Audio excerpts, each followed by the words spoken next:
Welcome back to our channel MGI Mission Group of Institutions। आज का हमारा topic इस मोशन चैप्टर का सबसे डिफिकल्ट टॉपिक होने वाला है, यानी कि जो सबसे डिफिकल्ट टॉपिक इस चैप्टर में से आता है एग्जाम में वो यही है।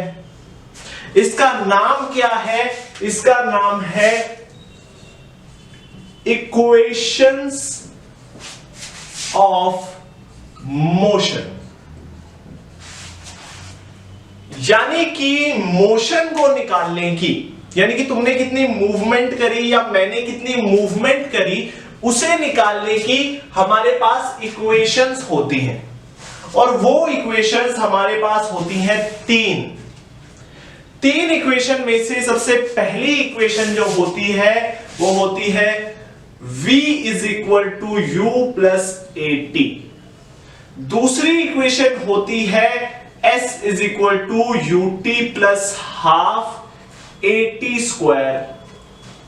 और तीसरी इक्वेशन होती है v square minus u square is equal to 2as। बात क्लियर है?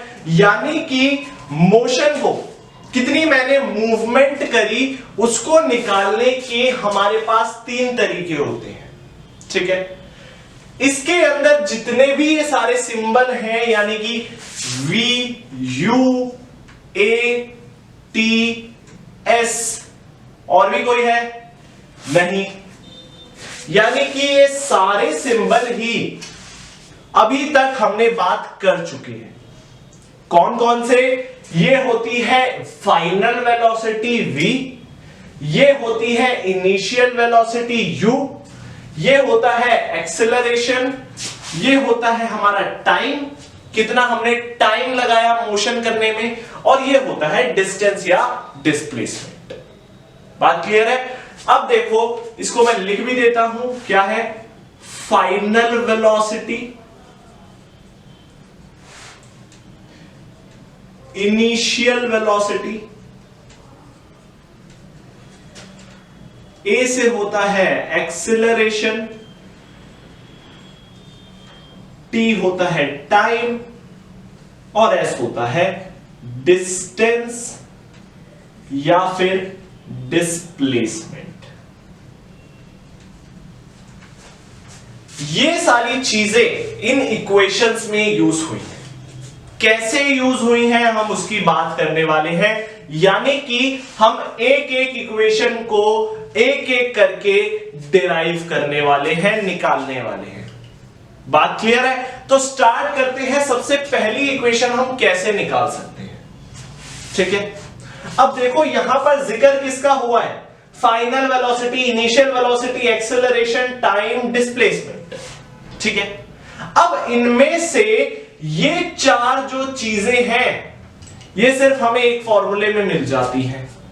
कौन सा फॉर्मूला था? लास्ट लेक्चर में करवाया हुआ है मैंने, वो होता है एक्सेलरेशन का फॉर्मूला। ठीक है, तो यहां पर हम एक्सेलरेशन वाली टर्म को यूज करते हैं। ठीक है, अभी तक हमें बात क्लियर हुई नहीं है, अब बात अच्छे से क्लियर होनी स्टार्ट होगी। तो सबसे पहले हम क्या करेंगे? सपोज करो कि मेरे पास ये एक ऑब्जेक्ट है, ये चल रहा है कुछ ना कुछ इनिशियल वेलोसिटी के साथ, है ना, यानी कि शुरुआती वेलोसिटी के साथ, और एक ये कुछ टाइम बाद, यानी कि कुछ टाइम लगने के बाद ये ऑब्जेक्ट यहां पर पहुंचता है और ये बन जाती है v, यानी कि फाइनल वेलोसिटी। पहले इनिशियल वेलोसिटी से चल रहा था कुछ ना कुछ, बाद में कुछ टाइम लगने के बाद क्या हो गई? उसकी फाइनल वेलोसिटी हो गई, है ना, वेलोसिटी में चेंज आ गया।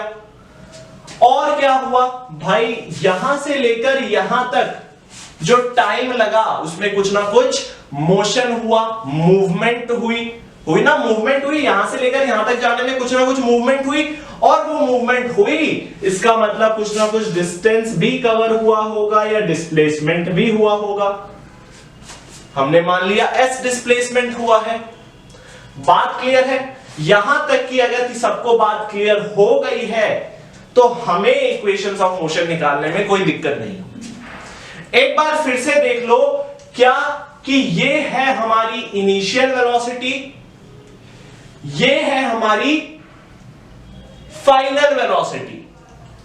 इसको कुछ ना कुछ टाइम लगा इनिशियल से फाइनल जाने में, हमने मान लिया t टाइम लगा, और क्या हुआ, कुछ ना कुछ डिस्प्लेसमेंट भी हुआ या डिस्टेंस कवर हुआ, उसको हमने s मान लिया। ठीक है, बात क्लियर है। अब बात करते हैं नंबर 1 की, यानी कि फर्स्ट इक्वेशन ऑफ मोशन हम कैसे निकाल सकते हैं। तो अगर मैं बात करूं सबसे सिंपलेस्ट वे की या सबसे आसान तरीका, देखो सबसे अच्छी चीज मैं ये बता दूं या सबसे बुरी चीज तुम कह सकते हो कि ये इक्वेशंस ऑफ मोशन की डेरिवेशन सबको याद नहीं रहती। मैं एक्सेप्शंस की बात नहीं कर रहा, मैं बहुत ज्यादा इंटेलिजेंट बच्चों की बात नहीं कर रहा, मैं अगर बात करूं एवरेज बच्चों की, तो ये डेरिवेशंस याद नहीं रहती। ठीक है, इनको याद रखने का एक तरीका होता है, एक मेथड होता है। अगर वो तरीका हमें आ जाता है तभी हम इसको याद रख पाते हैं। बात को अच्छे से समझ लेना। ठीक है, अब देखो नंबर 1 इक्वेशन ऑफ मोशन हम कैसे निकालेंगे। तो जो जो मैं बताऊं उसको दिमाग में बैठाते चलना। सबसे पहली चीज, हमें एक्सेलरेशन का फॉर्मूला याद होना चाहिए, उसकी डेफिनेशन याद होनी चाहिए। क्या उसकी डेफिनेशन क्या है? The rate of change of velocity. क्या यही उसकी डेफिनेशन है? बिल्कुल सर, यही उसकी डेफिनेशन है। अब देखो एक्सेलरेशन क्या होता है। अब हम पहली इक्वेशन ऑफ मोशन निकालने जा रहे हैं, तो ये याद रखना, पहली इक्वेशन ऑफ मोशन एक्सेलरेशन के फॉर्मूले से ही निकलेगी। क्या बोला मैंने? पहली इक्वेशन ऑफ मोशन जो है वो एक्सेलरेशन के फॉर्मूले से ही निकलेगी। ठीक है, तो एक्सेलरेशन का फॉर्मूला क्या होता है हमारे पास? v minus u upon T होता है। बात क्लियर है ना? क्या होता है एक्सेलरेशन का formula? v minus u upon T होता है। ठीक है, अब देखो इस जो फॉर्मूला है ये, इसको बस इंटरचेंज करना है हमें, यानी कि ये जो सिंबल्स हैं इसको इधर उधर ले जाकर हमारी पहली इक्वेशन ऑफ मोशन आ जाएगी। कैसे आएगी देखो भाई साहब, t को इधर ले आओ, क्या करोगे? a t is equal to v minus u. ठीक है, अब क्या करोगे? u को भी इधर ले आओ, क्या बचा? u plus a t is equal to v। क्या ये हमारी इक्वेशन बनी? नहीं बनी, बिल्कुल बन गई। क्या करा? देखो v, ये रहा v इज इक्वल टू, बस थोड़ी सी उल्टी है, इसे तुम ऐसे करके भी लिख सकते हो, v is equal to u plus a t, है ना? ये हमारी पहली इक्वेशंस ऑफ मोशन आ गई। बात क्लियर हुई? अब बात कर लेते हैं हमारी दूसरी इक्वेशन ऑफ मोशन की। तो दूसरी इक्वेशन ऑफ मोशन को निकालने के लिए हमें एक और फॉर्मूला याद होना चाहिए, और आई होप कि सबको याद होगा। क्यों? क्योंकि लास्ट लेक्चर के अंदर ही मैंने वो चीज कराई हुई है। अगर जिसने देखी है उसको जरूर आता होगा, जिसने नहीं देखी उसको नहीं आएगा। ठीक है, अगर हमें वो फॉर्मूला नहीं आता, मैं बता देता हूं कौन सा फॉर्मूला है। वो फॉर्मूला है वेलोसिटी का। अगर वो फॉर्मूला हमें नहीं आता तो जाकर पहले वो वीडियो देखो, तब आकर ये वीडियो देखना। ठीक है ना? अब बात कर लेते हैं किसकी? भाई सेकंड इक्वेशन ऑफ मोशन की। तो इसको मैं जरा रब कर देता हूं, मैं साइड में लिख देता हूं हमारी equation of motion. v is equal to u plus, एक second, v is equal to u plus a t, u t plus half a t square, v square minus u square is equal to 2as। ठीक है, यही चीज हमें निकालनी है, पहली हमने निकाल दी है, बाकी दूसरी की बात करते हैं, दूसरी कैसे निकलेगी। अब देखो यहां से ही बात कर लेते हैं वेलोसिटी की। By the definition of velocity, definition क्या है वेलोसिटी की, बताओ जल्दी से, क्या हो सकती है डेफिनेशन? नहीं याद, कोई बात नहीं, फॉर्मूला तो याद होगा वेलोसिटी का, क्या होता है, डिस्प्लेसमेंट अपॉन टाइम। सही बात है ना, क्या होता है वेलोसिटी का फॉर्मूला, डिस्प्लेसमेंट अपॉन टाइम। लेकिन एक बात समझ नहीं आई कि यहां पर हम वेलोसिटी कौन सी लेंगे, इनिशियल वेलोसिटी लेंगे या फिर फाइनल वेलोसिटी लेंगे। नहीं क्लियर हुई ना बात? क्या करोगे तुम, इसको बस इसका एवरेज निकाल दो यार। क्यों? क्योंकि एक से ज्यादा वेलोसिटी है, अगर एक से ज्यादा वेलोसिटी हमारे पास होती है तो हम क्या करते हैं, एवरेज निकाल देते हैं। एवरेज का फॉर्मूला सही है भाई, एवरेज का फॉर्मूला वही होता है v प्लस यू अपॉन 2, है ना, यानी कि सम ऑफ वेलोसिटीज अपॉन में नंबर ऑफ वेलोसिटी 1 2, ठीक है ना, यानी कि sum of velocity upon number of velocity कर दिया तो हमारे पास ये आ गया is equal to s upon t. ठीक है, कोई दिक्कत वाली बात नहीं है। अब देखो t को इधर ले आओ भाई, v plus u upon 2 into t is equal to s. ठीक है, अब तक क्लियर है? अब क्या करोगे तुम, ये वाली जो इक्वेशन बनी हमारे पास, ये हालांकि कोई भी इक्वेशन नहीं है इन दोनों में से, ठीक है ना, अभी तक कोई भी इक्वेशन नहीं आई है इन दोनों में से, लेकिन ये हमारी सबसे इंपॉर्टेंट इक्वेशन बन चुकी है। क्यों बनी भाई ये सबसे इंपॉर्टेंट इक्वेशन? ना तो ये वाली इक्वेशन है और ना ही ये वाली इक्वेशन है, लेकिन मेरे भाई इसी इक्वेशन से, सिर्फ इसी इक्वेशन से हमारी ये वाली इक्वेशन भी आएगी और ये वाली भी आ जाएगी, यानी कि सेकेंड इक्वेशन और थर्ड इक्वेशन हमारी किससे आ जाएगी, इसी इक्वेशन से हमारी दोनों इक्वेशंस आ जाएंगी। कैसे आएंगी अभी देख लेते हैं, ठीक है ना। तो अब देखो, तो हमें दो चीज सबसे पहले क्लियर हो गई है भाई, क्या क्या, कि हमें अगर पहली इक्वेशन निकालनी है तो हमें एक्सेलरेशन का फॉर्मूला याद होना चाहिए, ठीक है ना, और दूसरी इक्वेशन निकालने के लिए वेलोसिटी, दूसरी और तीसरी इक्वेशन निकालने के लिए वेलोसिटी का फॉर्मूला याद होना जरूरी है, वेलोसिटी और एवरेज वेलोसिटी, ठीक है ना।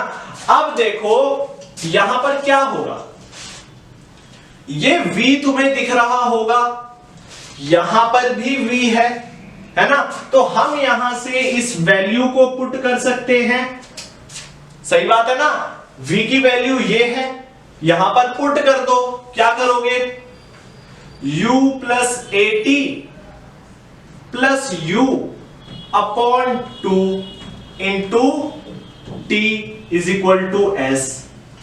कोई दिक्कत वाली बात है? बिल्कुल नहीं है। अब देखो क्या होगा, u 2u, क्या होगा 2u plus AT upon 2 into t. बात क्लियर हुई? इज इक्वल टू क्या है, s तो चल ही रहा है, s तो चल ही रहा है। अब क्या होगा, अब कुछ नहीं होगा, t को अंदर मल्टीप्लाई करो और सेपरेट कर दो 2 को। कैसे सेपरेट, यानी कि इसके नीचे भी 2 रखो, इसके नीचे भी 2 रखो, ये बात तो पता होगी।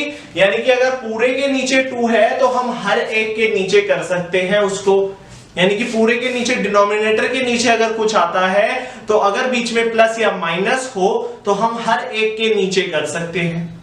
बात क्लियर है ना। अब क्या करेंगे हम, 2ut प्लस AT स्क्वायर, ठीक है, यानी कि t को मैंने अंदर मल्टीप्लाई किया, अपॉन में 2 रखा, अपॉन में 2 रखा, इज इक्वल टू s। तो भाई यहां से हमारी दूसरी इक्वेशन आ गई। क्या हुआ, नहीं दिख रही, अब दिख जाएगी। कैसे, जल्दी से देखो भाई, 2 से 2 गया, ठीक है ना, 2 से 2 गया और हमारी इक्वेशन क्या बन गई? हमारी इक्वेशन आ गई ut plus half AT square is equal to s। इसे भी इंटरचेंज करके लिख दो इधर उधर, क्या बन जाएगी? s is equal to ut plus half AT square. तो ये हमारी कौन सी इक्वेशन आ गई? दूसरी इक्वेशन आ गई। बात क्लियर हुई? अब बात कर लेते हैं तीसरी इक्वेशन कैसे आएगी। सर आपने बोला था तीसरी इक्वेशन भी इसी से आ जाएगी। बिल्कुल इसी से आ जाएगी भाई, लेकिन कैसे? देखो पहले हमने किसकी वैल्यू को पुट करा था? v की वैल्यू को पुट करा था। अब हम किसकी वैल्यू को पुट करेंगे? u की नहीं, किसकी? t की वैल्यू को पुट करेंगे। कैसे निकलेगी t की वैल्यू? पता है? बिल्कुल पता है, आप लोगों को भी पता है, यहां से निकलेगी। ये हमको फॉर्मूला याद है। एक्सेलरेशन का फॉर्मूला क्या होता है? v minus u upon T होता है। तो देखो कैसे निकलेगी भाई, t को इधर ले आओ, t is equal to v minus u upon a आ गया भाई। कोई दिक्कत वाली बात है? बिल्कुल दिक्कत वाली बात नहीं है। अब यहां पर ये वैल्यू पुट कर दो जल्दी से, क्या बनेगी हमारे पास? देखो v plus u upon 2 into t की value v minus u upon a is equal to क्या है? s दे रखा है ना? यही है ना हमारे पास भाई। दूसरी इक्वेशन आ गई, अभी भी नहीं दिख रही। देखो भाई a प्लस बी और a minus b, a plus b into a minus b. सही बात, सही बोल दिया एकदम। क्या? v square minus u square is equal to 2a को उधर ले जाओ, क्या बचा? 2as। ये कौन सी इक्वेशन आई हमारे पास? दूसरी इक्वेशन आ गई। दिक्कत वाली बात है कुछ? बिल्कुल दिक्कत वाली बात नहीं है, ये तो बहुत ही आसान सी इक्वेशन आई थी। हमने यहां पर t की वैल्यू को सब्स्टिट्यूट कर दिया था। क्या किया? t की वैल्यू को v minus u upon a। ये v minus u upon a कहां से आया? एक्सेलरेशन से आया, है ना? अब जैसे ही हमने वैल्यू पुट करी, हमारे पास एक फॉर्मूला बन गया a प्लस बी और a माइनस बी। क्या होता है? a square minus b square. वही तो कर दिया, और इज इक्वल टू में ले गए 2as। तो इस तरीके से हमारी तीसरी इक्वेशन भी आ गई। अब हमारी पहली भी इक्वेशन आ गई, दूसरी इक्वेशन भी आ गई और तीसरी इक्वेशन भी आ गई। यानी कि हमने क्या किया? इस सबसे डिफिकल्ट पोर्शन को सबसे आसान बना दिया। समझ आया होगा? बिल्कुल समझ आया होगा। अगर तुमने पूरी वीडियो देखी है तो बिल्कुल समझ आएगा, ठीक है ना? बात कर लेते हैं अब ग्राफिकल मेथड की। क्या बोला सर आपने? हाँ भाई, graphical method is also very very important in this. यानी कि इक्वेशन ऑफ मोशन दो तरीके से निकल जाती है। पहला तो ये तरीका होता है, इसे बोला जाता है एनालिटिकल मेथड। कौन सा मेथड? Analytical method.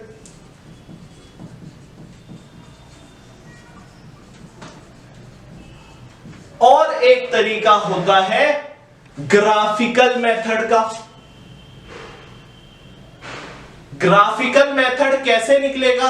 कैसे हम ग्राफिकल मेथड सॉल्व करेंगे? कैसे हम ग्राफिकल मेथड से डिराइव करेंगे? अब हम उसे देखने जा रहे हैं। बात करें उस बारे में, चलो।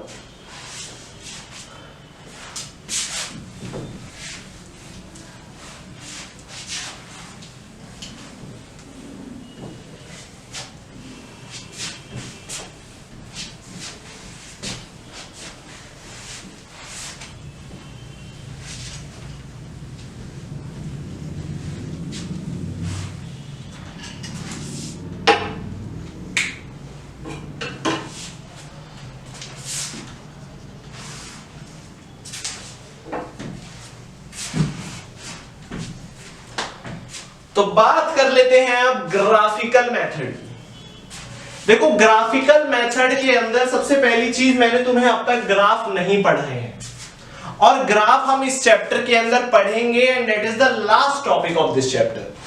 वो ज्यादा से ज्यादा नेक्स्ट लेक्चर तक कवर हो जाएगा, ठीक है ना। अभी हमें ग्राफिकल मेथड सॉल्व करना है किसका? इक्वेशंस ऑफ मोशन का।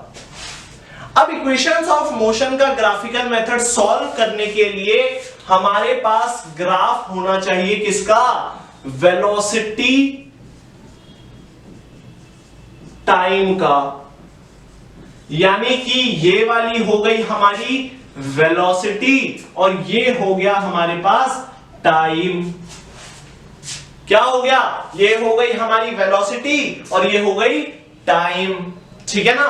थोड़ा सा सीधा बना देते हैं भाई, किसी को दिक्कत हो तो, ठीक है, इससे ज्यादा सीधा नहीं बनेगा, ठीक है ना। अब देखो वेलोसिटी टाइम ग्राफ हमारे पास होता है और उसको हम डिटेल में स्टडी करने वाले हैं थोड़ी देर में या फिर नेक्स्ट लेक्चर के अंदर। अभी देखो कि वेलोसिटी टाइम ग्राफ के अंदर हमें कैसे तीनों इक्वेशंस ऑफ मोशन निकाल लेते हैं।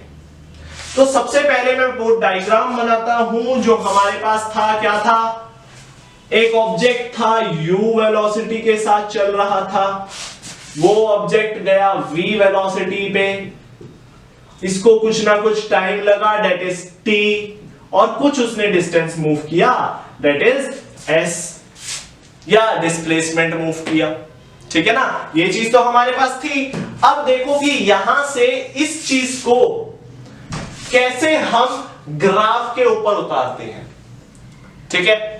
तो सबसे पहली चीज क्या है? इनिशियल वेलोसिटी पे है ऑब्जेक्ट, इनिशियल यानी कि शुरुआती वेलोसिटी। देखो अब यहां पर u कुछ ना कुछ दे रखा है। अगर ये ऑब्जेक्ट रेस्ट पे से स्टार्ट होता या फिर रेस्ट का मतलब होता है जस्ट उसने शुरू किया होता चलना, जैसे कि अभी मैं रेस्ट पे हूं और मैं स्टार्ट करता हूं चलना, है ना, मैंने रेस्ट से चलना स्टार्ट किया, लेकिन ये ऑब्जेक्ट रेस्ट से नहीं चला, ये कुछ ना कुछ वेलोसिटी पर चल रहा है और बाद में इसकी कुछ बढ़कर वेलोसिटी कुछ और हो गई। बात क्लियर है ना। यानी कि मैं सिर्फ इतना बताना चाहता हूं कि यहां पर ये ऑब्जेक्ट रेस्ट पर नहीं है, कुछ ना कुछ इसकी वेलोसिटी अभी भी है। वो क्या है? इनिशियल वेलोसिटी है। क्या है? देखो वेलोसिटी पर यहां पर कहीं ना कहीं वेलोसिटी होगी। मान लिया हमने ए पॉइंट, ठीक है, ये वेलोसिटी इसकी कितनी हो गई? ये वेलोसिटी हो गई इसकी u हो गई, सही बात है ना। ये इसकी कितनी वेलोसिटी? u velocity. अब u से ये इंक्रीज करा किस पे? v वेलोसिटी पे। फाइनल वेलोसिटी हुई ना, बढ़ गई इसकी वेलोसिटी।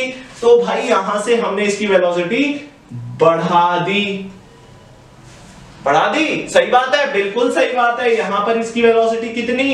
b पॉइंट पर v हो गई भाई, ठीक है ना। तो यहां से हमने परपेंडिकुलर ड्रॉ कर दिया टाइम वाले ग्राफ पर, सही बात है, ये भी सही बात है भाई। अब यहां से थोड़ी सी कंस्ट्रक्शन अगर हम कर ले तो कुछ ना कुछ ऐसा ही बनेगा, है ना। मैंने सिर्फ कंस्ट्रक्शन करी है, 2 पॉइंट्स को जोड़ दिया, ठीक है। और ऐसे ही अगर मैं बात करूं यहां से लेकर यहां तक की, तो ये क्या है? This is the final velocity है। बात क्लियर है। अब देखो पॉइंट मार्क कर दिया मैंने, ये पॉइंट O हो गया, ये पॉइंट A हो गया, ये B हो गया, ये C और ये D पॉइंट हो गया।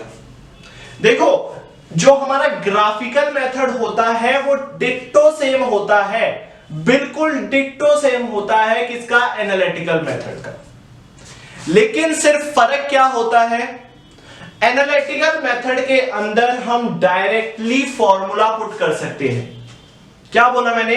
एनालिटिकल मेथड में हम डायरेक्टली फॉर्मूला पुट कर सकते हैं। कैसे? जैसे हमने एक्सेलरेशन का किया था, जैसे हमने वेलोसिटी का किया था, है ना, किया था ना। एक्सेलरेशन क्या? v minus u upon t और वेलोसिटी क्या? डिस्प्लेसमेंट अपॉन टाइम, किया था हमने फॉर्मूला पुट। लेकिन वही चीज ग्राफिकल मेथड के अंदर वो चीज हम नहीं कर सकते। क्यों नहीं कर सकते? क्योंकि भाई यहां पर ना ये ग्राफ होता है, ABCDE, है ना। तो यहां पर ये जो चीज है इसको पहले हमें उतारना पड़ेगा बोर्ड पर और समझाना पड़ेगा कि अच्छा ये चीज ऐसे आई, यानी कि एक्सेलरेशन का फॉर्मूला यहां से आया, ठीक है। तो उसे समझाने के लिए ये पॉइंट्स मार्क कर दिए मैंने। अब देख लेते हैं कि कैसे हम एक्सेलरेशन के फॉर्मूले से पहली इक्वेशन को निकाल सकते हैं।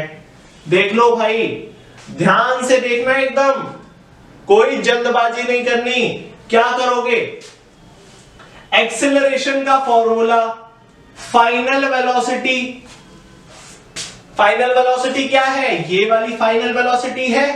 तो एक्सेलरेशन की अगर मैं बात करूं तो क्या होगा, फाइनल वेलोसिटी क्या है, BD, है ना, BD माइनस में इनिशियल वेलोसिटी क्या है, AO, BD minus AO upon में जितना टाइम लगा, देखो ये टाइम का ग्राफ, ये कितना, ये हमें T टाइम लगा भाई, ठीक है ना, यानी कि OD लगा दो।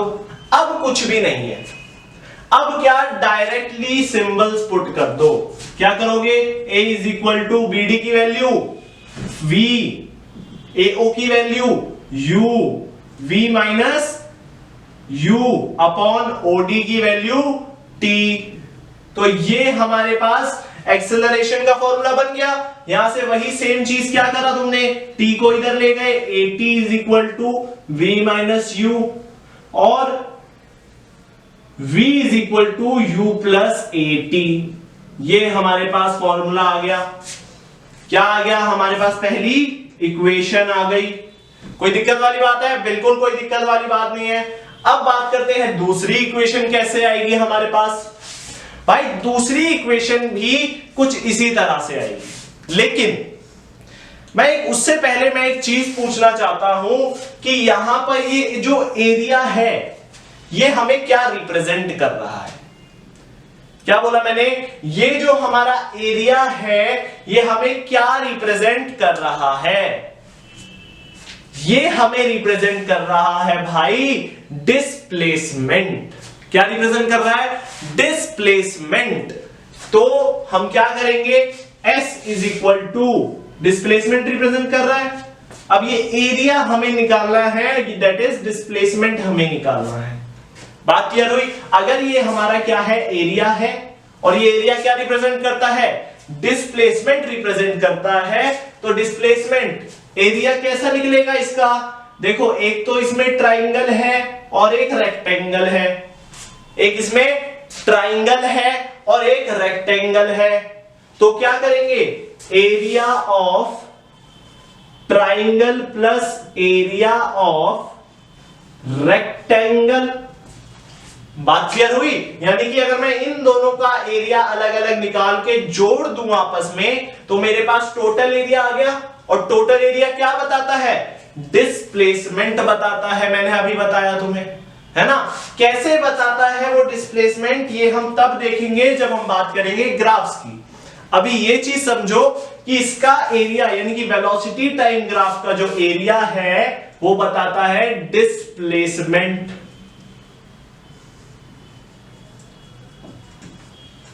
बात समझ आ गई। अब देखो एरिया ऑफ ट्राइंगल, जल्दी बताओ, half into base into height. Area of rectangle, length into breadth. कुछ ऐसा ही है ना। अब देखो बेस, ट्राइंगल का बेस क्या हुआ, यही हुआ। ट्राइंगल का बेस यही हुआ, सही बात है। क्या किया हमने, half into T into height. क्या है, हाइट क्या है, ये वाली हाइट निकालनी है हमें। कौन सी वाली, यहां से लेकर यहां तक की हाइट।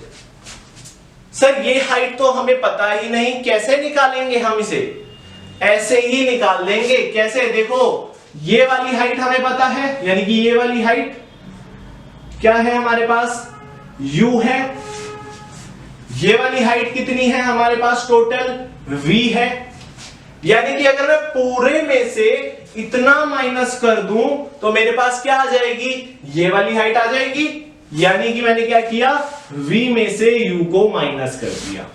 हाइट आ गई ना हमारे पास ट्राइंगल की, क्या हुआ, v माइनस u हो गया। एक तो हमारे पास ये चीज आई, बात क्लियर है। अब देखो, plus length of rectangle, length of rectangle t हो गया भाई, t into breadth of rectangle, breadth क्या होगी, यही होगी, u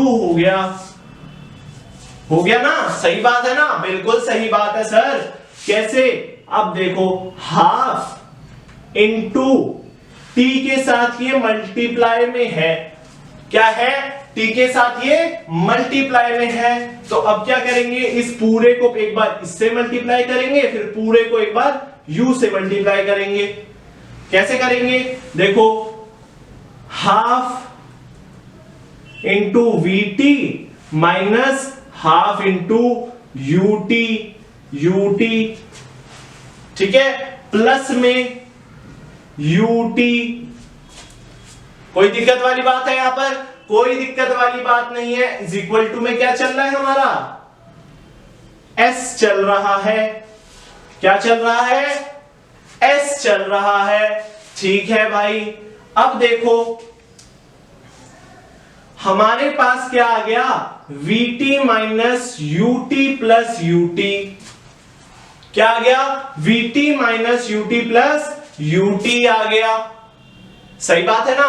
अब देखो क्या होगा, s is equal to half into v t, u t में से आधा यूटी माइनस करने पे क्या बच गया, हाफ यूटी बच गया, हाफ यूटी, ठीक है, कोई दिक्कत वाली बात नहीं है यहां पर। अब देखो क्या होगा, s is equal to half into v plus u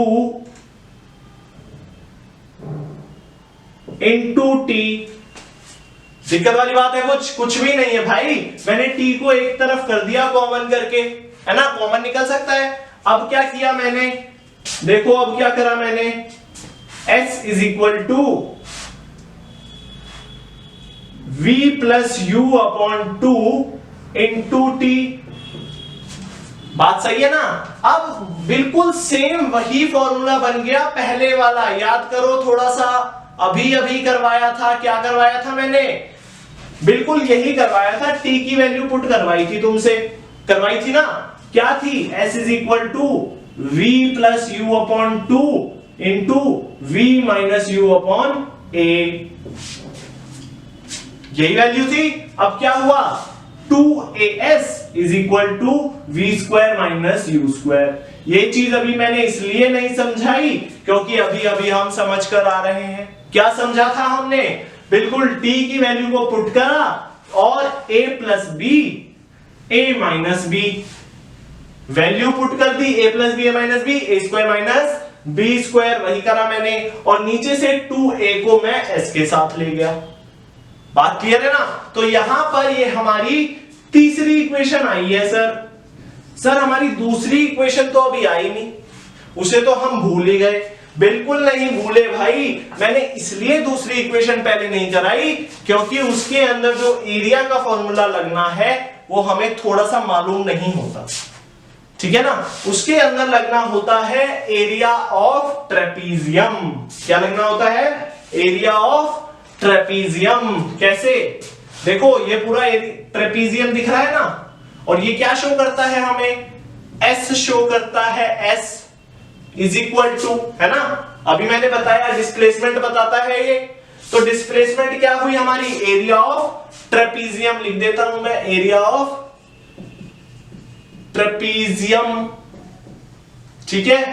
area of trapezium क्या होता है, half into sum of parallel sides और मल्टीप्लाई बाय हाइट।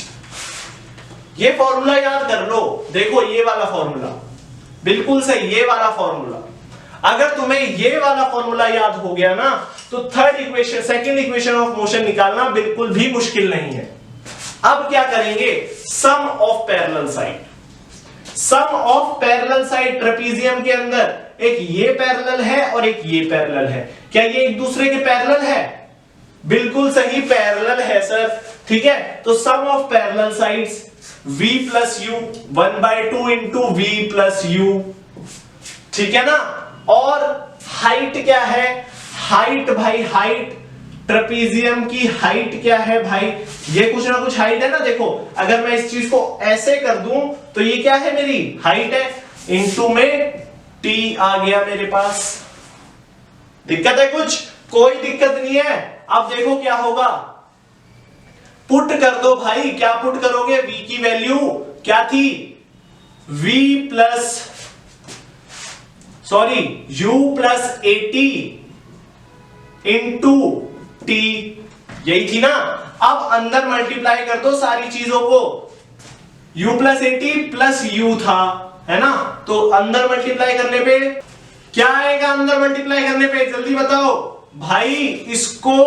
इसको ऐड कौन करेगा? कर देते हैं sir, 2u plus 80 into T. सही बात है। अब अंदर मल्टीप्लाई कर दो, इसको भी और इसको भी। क्या करोगे? 2u टी अपॉन में 2, इसको ले गया मैं इसके साथ, प्लस 80 इंटू टी, 80 स्क्वायर, और अपॉन में 2। सही बात है ना। अब क्या, 2 से 2 कट गया, ut प्लस हाफ 80 स्क्वायर। क्या ये हमारे पास दूसरी इक्वेशन ऑफ मोशन आई है? सर आई तो है, s मिस कर दिया था आपने भाई, सॉरी मैंने s मिस कर दिया, है ना। इज इक्वल टू में क्या चल रहा था हमारे? s ही तो चल रहा था। सही बात है, ठीक है ना। तो यहां पर हमारी तीनों इक्वेशन ऑफ मोशन को सबसे पहले हमने एनालिटिकल मेथड से प्रूफ करा, उसके बाद हमने उसे ग्राफिकल मेथड से प्रूफ करा। अब इस लेक्चर के अंदर या फिर इस चैप्टर के अंदर सिर्फ और सिर्फ एक ही चीज हमारी बच गई है, दैट इज द ग्राफ्स। यानी कि हमें नेक्स्ट लेक्चर के अंदर हम बात करने वाले हैं कितने तरह के मोशन चैप्टर में ग्राफ्स होते हैं। तो यहां पर हमने ग्राफिकल मेथड भी अच्छे से समझ लिया। अगर किसी को समझ नहीं आया है वो कमेंट सेक्शन में मेरे से कुछ भी पूछ सकता है, मैं बिल्कुल बताने के लिए तैयार रहूंगा और मैं आंसर जरूर दूंगा। ठीक है।